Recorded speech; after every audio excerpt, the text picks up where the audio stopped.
గోపాల బుద్ధిసాగరుడు కామపాలుడు రాచనగరు వదిలి దేశ సంచారం చేస్తూ అలా అడవులు దాటి ఒకనాటి రాత్రి సమయానికి వారు మధ్యార్జునమనే పట్టణం చేరుకున్నారు. అక్కడ వారు పూటకూళ్ళమ్మ ఇంట్లో బస చేశారు.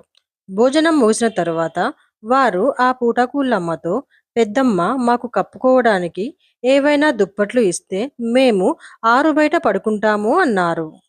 ఆమె ఆ మాట వినగానే ఒక్కసారిగా దిగ్భ్రాంతి చెంది గుండెలు బాదుకుంటూ, అమ్మో నాయనా, ఇంకేమైనా ఉందా? బయట పడుకుంటే ప్రమాదం. అర్ధరాత్రి వేళ గండభేరుండ పక్షి వస్తుంది. అది కంటబడిన ప్రాణులన్నింటినీ తన్నుకుని పోయి తినేస్తుంది. ఆ పూటకూళ్ళమ్మ కన్నీళ్లు పెట్టుకుంటూ, మా రాజుగారు ఎన్ని ప్రయత్నాలు చేసినా, ఎంతమంది వీరులను కాపలా నియోగించినా ప్రయోజనం లేకుండా పోయింది. ఆ పక్షి దాటికి ఏ వీరుడు నిలవలేకపోతున్నాడు. అది మమ్ముల్నేం చేస్తుందిలే పెద్దమ్మ. నువ్వు అనవసరంగా భయపడకు. మా ఆయుధాల దాటికి ఆ పక్షి ఎంత? రేపు తెల్లవారేసరికి దాని నరికి పోగులు పెడతాం. నువ్వు నిశ్చింతగా నిద్రపో అన్నారు. ఆమె ఎంత చెప్పినా వినకుండా వారు తమ పంతం వదలక వారు ఆరు బయటనే పడుకున్నారు. అర్ధరాత్రి ఆ పక్షి దొరికిన జీవులన్నింటినీ చంపేస్తూ వస్తుంది. పక్షికి వారిద్దరూ కనిపిస్తారు. ఇంకేముంది? ఆకలితో ఉన్న భయంకరమైన పక్షి ఒక్కసారిగా ఆ ఇద్దరి మీదకు ఉరికింది.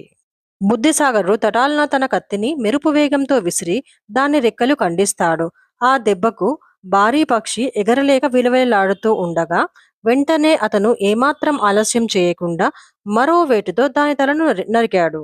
ఆ పక్షి గిలగిలా కొట్టుకుంటూ చచ్చిపోయింది.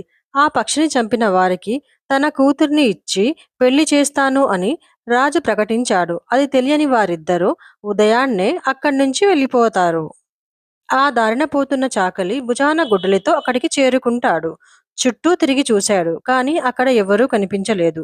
చచ్చిపడి ఉన్న ఆ రాక్షసి పక్షిని చూడగానే అతనికి ఒక ఉపాయం తట్టింది. వెంటనే తన దగ్గర ఉన్న గొడ్డలితో దాన్ని ముక్కలు ముక్కలు చేశాడు. ఆ చాకలి తానే దాన్ని చంపినంత హడావుడి చేసేసరికి అది నిజమేనని నమ్మిన పౌరులంతా అతని చుట్టూ చేరారు. అతన్ని పొగడసాగారు.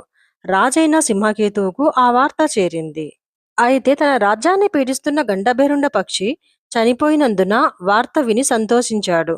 కాని ఒక్కసారిగా కుప్పకూలాడు. రాజు సింహకేతు అంతకంటే ముందే ఒక ప్రకటన చేశాడు. ఎవరైతే ఆ భయంకరమైన పక్షిని చంపుతారో వారికి రాజ్యంతో పాటు తన కుమార్తెని ఇచ్చి వివాహం చేస్తాను అని ప్రకటించాడు. రాజు అది విని ఆ చాకలికి ఇంత శౌర్యం ఉండదు అని ఊహించి ఆలోచించసాగాడు. ఊళ్ళోకి ఎవరైనా కొత్తవారు వచ్చారా అని ఆరా తీసేసరికి పూటకూళ్ళమ్మ రాత్రి తన ఇంట బస చేసిన వీరుల గురించి చెప్పింది. పూటకూళ్ళమ్మ చెప్పిన ఆనవాళ్ల సహాయంతో రాజు కామపాల బుద్ధిసాగరులను ఎక్కువ దూరం వెళ్ళనీయకుండానే రప్పించి బుద్ధిసాగరుడే ఆ పక్షిని నేల కూల్చాడు అని విని తన కుమార్తె అయిన సుగుణావతిని అతడికిచ్చే వివాహం జరిపించాడు. కొన్నాళ్లు ఆమెతో బుద్ధిసాగరు సుఖాలను అనుభవించాక ఆమెకు మళ్ళీ వస్తాను అని చెప్పి కామపాలునితో కలిసి బుద్ధిసాగరుడు దేశాటనకు బయలుదేరారు. వారు అలా అడవిలో కొంత దూరం సాగాక వారికి పల్లె గాని పట్టణం గాని ఏమీ కనిపించలేదు. ముందుకు వెళ్ళడానికి దారి కూడా కనిపించలేదు. చీకటి పడటంతో నివాసయోగ్యమైన ప్రదేశం అక్కడ ఎక్కడైనా ఉందేమో అని అన్ని వైపులా చూడసాగారు. అంతలో ఒకవైపు విశాలమైన మర్రి చెట్టు కనిపించింది. అయితే అంత నట్టడవిలోనూ అది బాగా విస్తరించింది. కాని దాని నేల చిత్తడిగా ఉండక శుభ్రంగా బాగుచేసి ఉంది. నరసంచారమే లేని చోట ఇలా ఎందుకుంది అని వారు ఆలోచిస్తూ ఎందుకైనా మంచిది, ఈ కారడవిలో దుస్సాహసానికి దిగరాదు అనుకుని ఇద్దరూ చెట్టు కొమ్మ ఎక్కి కూర్చున్నారు. కనుచీకట్లు పడే వేళకు అక్కడికి కొన్ని కోతులు ఎలుగుబంట్లు వచ్చాయి. వాటి వెనుకనే ఒక నక్క వచ్చింది. ఆ తరువాత గంభీరంగా అడుగులు వేస్తూ ఒక పెద్ద పులి వచ్చింది. మెల్లమెల్లగా అడవి పందులు, దున్నపోతులు అలా ఒకదాని వెంట ఒకటి అడవిలోని జంతువులన్నీ అక్కడికి చేరుకున్నాయి. జాతి వైరం సైతం మరిచి సభ చేశాయి. అంతలో శరభసల్వం అనే అద్భుతమైన మృగం రాగా జంతువులన్నీ లేచి దానికి స్వాగతం పలికాయి. జంతువులన్నీ రకానికోటి చొప్పున వచ్చిన పక్షి జాతిలో అరుదైనది, అద్భుతమైనది తనకు మంత్రి అయిన గండభేరుండ పక్షి సమయానికి రాకపోయేసరికి ఆ జంతువులన్నింటికి రాజైన శరభసాల్వం దాని గురించి ఆరా తీసింది. అప్పుడు నక్క వినయంగా ముందుకు వచ్చి ఇలా అంది: ప్రభు, గండభేరుండ పక్షి అర్ధరాత్రి వేళల్లో దొరికిన జీవులన్నిటినీ తింటూ హాయిగా గడుపుతూ ఉండేది.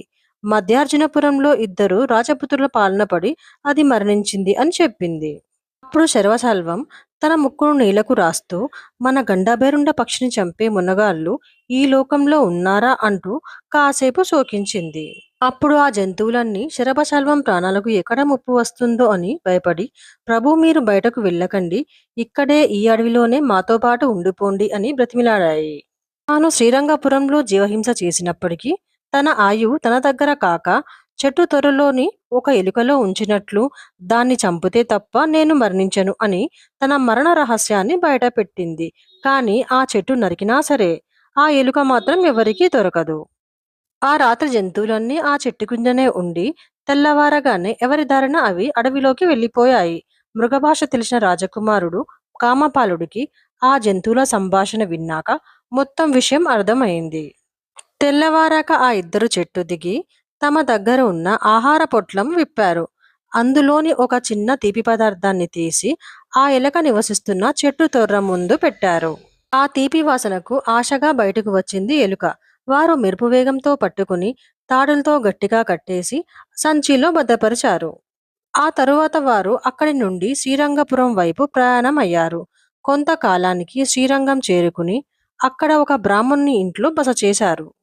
భోజనాలు ముగిశాక ఆ ఊరి విశేషాల గురించి, అక్కడ ఉన్న వింతల గురించి బ్రాహ్మణుని అడిగి తెలుసుకున్నారు.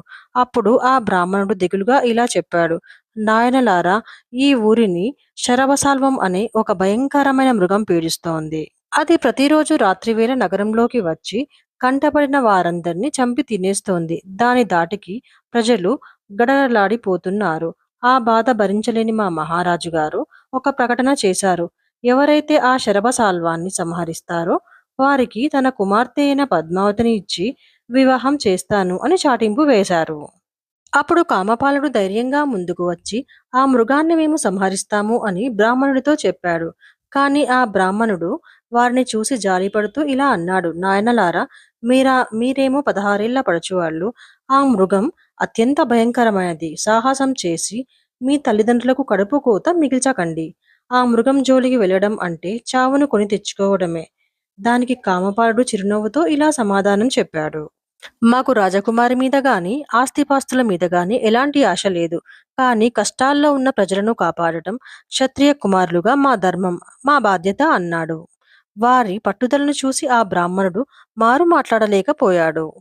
ఎలాగో అలాగా ఆయన్ను ఒప్పించి వారు ఆ రాత్రికి బయట ఉన్న వీధి అరుగు మీదనే పడుకున్నారు. ఆ అర్ధరాత్రి వేళ భీకరమైన గర్జన చేస్తూ ఆ శరభసాల్వం పట్టణం మీదకు వచ్చింది. ఆ అరుగు మీద పడుకున్న ఇద్దరు యువకులను చూడగానే వారి మీదకు దూకబోయింది. అప్పుడు కామపాలుడు ఏమాత్రం తడబడకుండా తన సంచిలో ఉన్న ఎలుకను బయటకు తీశాడు. ఎడమ చేత్తో ఆ ఎలుక గొంతును గట్టిగా పట్టుకోగానే ఆ ప్రభావంతో శరభసాల్వం గిలగిలా కొట్టుకుంది. కామపాలుడు తన ఖడ్గంతో దానిని నరికి అంతం చేశాడు. వెంటనే లోపలికి వెళ్లి ఆ శరభసాల్వాన్ని చంపేశాము, ఇక భయం లేదు అని బ్రాహ్మణుడితో చెప్పగా ఆ బ్రాహ్మణుడు నమ్మలేక బయటకు వచ్చి చూడగా అంతటి భయంకరమైన మృగం ప్రాణాలు లేకుండా పడి ఉండడం చూసి ఆయన సంతోషానికి అవధులు లేవు. ఆయన వెంటనే పరుగు పరుగున వెళ్లి మహారాజైన సింహకేతువుకు ఈ శుభవార్త అందించాడు. రాజు తన రాజ్యాన్ని పీడిస్తున్న గండం తొలగిపోయిందని తెలిసి ఎంతో ఆనందించాడు. తాను ఇచ్చిన మాట ప్రకారం తన కుమార్తె అయిన పద్మావతిని కామపాలునికి ఇచ్చి అత్యంత వైభవంగా వివాహం జరిపించాడు. ఇద్దరూ కొన్నాళ్ళు సుఖాలను అనుభవించాక పద్మావతి అనుమతితో మళ్ళీ వస్తాము అని చెప్పి దేశాటనకు బయలుదేరారు.